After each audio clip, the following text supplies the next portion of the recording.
Bismillahirrahmanirrahim. وَلْتَكُنْ مِنْكُمْ أُمَّةٌ يَدْعُونَ إِلَى الْخَيْرِ وَيَأْمُرُونَ بِالْمَعْرُوفِ وَيَنْهَوْنَ عَنِ الْمُنْكَرِ. Assalamualaikum warahmatullahi wabarakatuh. Disampaikan untuk anakku nanti dan siapapun jadi imam, maka insyaallah penting diperhatikan bahwa tidak menjadi kebiasaan Nabi untuk panjang bacanya di waktu maghrib. Jadi untuk maghrib itu tidak panjang kebiasaannya Nabi Sallallahu Alaihi Wasallam untuk memahami ayat-ayat Al-Quran ini dan tadabbur hadis. Mudah-mudahan insyaallah apa yang kita baca itu tidak sekedar sibuk menghafal, tapi yang paling penting bagaimana mengambil pesannya itu ayat. Saya selalu ingatkan ya mas sekalian, jadi menghafal itu sebuah metode saja, tapi yang paling tertinggi bagaimana kita berhias dengan ayat-ayat itu, di mana ayat itu memberikan pengaruh buat kita. Karena tidak ada ayat yang diturunkan ya ikhwah kecuali untuk memperbaiki kita, kecuali untuk menuntun kita. Jadi kalau ada ayat tidak memberi informasi sama kita, itu artinya kita gagal menghadapi ayat itu. Ya, maka insyaallah kita juga sibukkan tadabbur.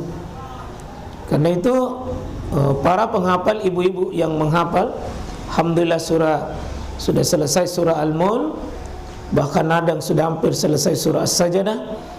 Ini dimohon jangan cuma pada sibuk lafaz-lafaznya, tapi yang paling terpenting bagaimana kita sibuk, bagaimana surah Al-Mulk itu memberikan pengaruh perbaikan pada diri kita. Apa yang Allah mau di surah Al-Mulk?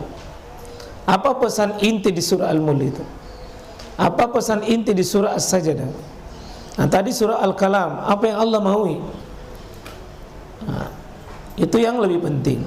Maka cukup kalau maghrib ya wadduha, watin, ya alam nasyrah. Itu biasa Nabi membaca namanya mufassal, yang pendek-pendek saja. Ya, yang pendek. Ya, itu menjadi kebiasaan, tapi bukan berarti tidak boleh sama sekali. Cuma tetap ada namanya perhitungan situasi dan kondisi insyaallah. Jadi boleh sekali waktu itu dipanjangkan kalau itu menjadi tujuannya.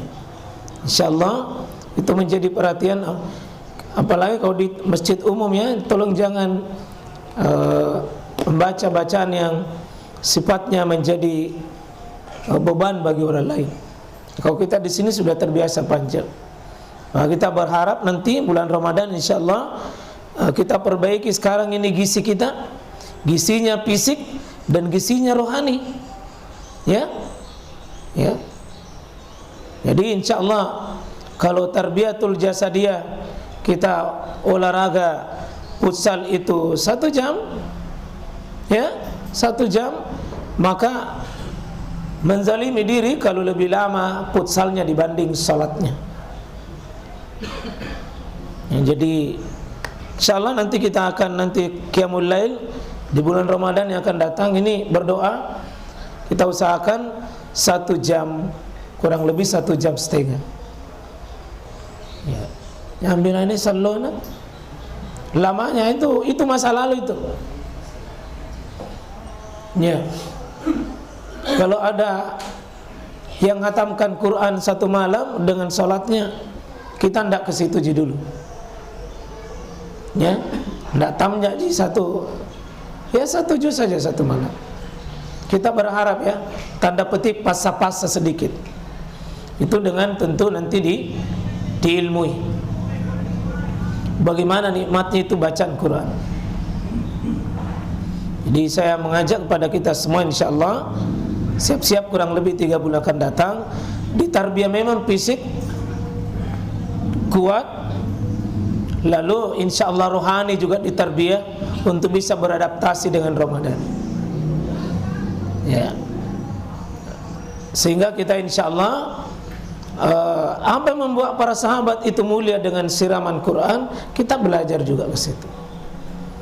Dengan Quran yang ada di mata dan di pandangan para sahabat, ya ikhwah, bukan karena banyaknya yang dihafal, ya, tapi banyaknya yang membuat ayat itu berpengaruh pada jiwanya.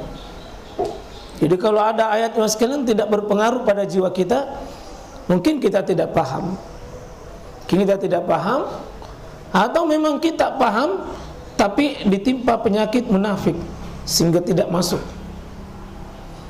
Dan itu yang kita mau obati, karena dalam kitab Faidul Qadir oleh Imam Al-Munawi mengatakan,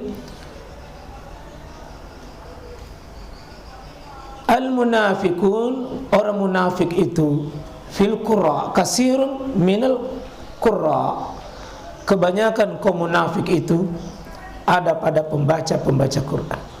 Ini mungkin tidak cocok bagi penghafal Quran karena seperti melemahkan, tapi ini justru motivasi besar supaya kita menghafal Quran itu insyaallah memberikan motivasi bagi kita apa pengaruhnya ayat itu. Ya, sehingga kenapa ayat itu turun bertahap, karena Allah ingin maui ayat itu meresap dalam jiwa kita insyaallah. Dan itu tugas kita. Mudah-mudahan nanti bulan Ramadan kita akan kaji Quran dan kitab-kitab yang berkaitan dengan Quran insyaallah. Ya, siap-siap insyaallah ya sekalian, dari semoga diberkahi umur kita sampai bisa dapat Ramadan, karena tidak ada jaminan Pak. Ini tidak ada garansi, ya, jaminan jamaah kita, ya, satu-satu juga diambil oleh Allah, ya.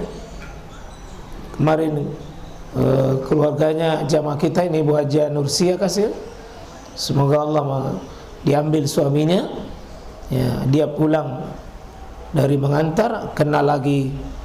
Coba bayangkan saudaranya Pak, cuma kumpulan air saja kan, di atas tenda itu yang kena, dan bisa jatuh dan patah sebagian tulang-tulangnya hanya gara-gara air saja.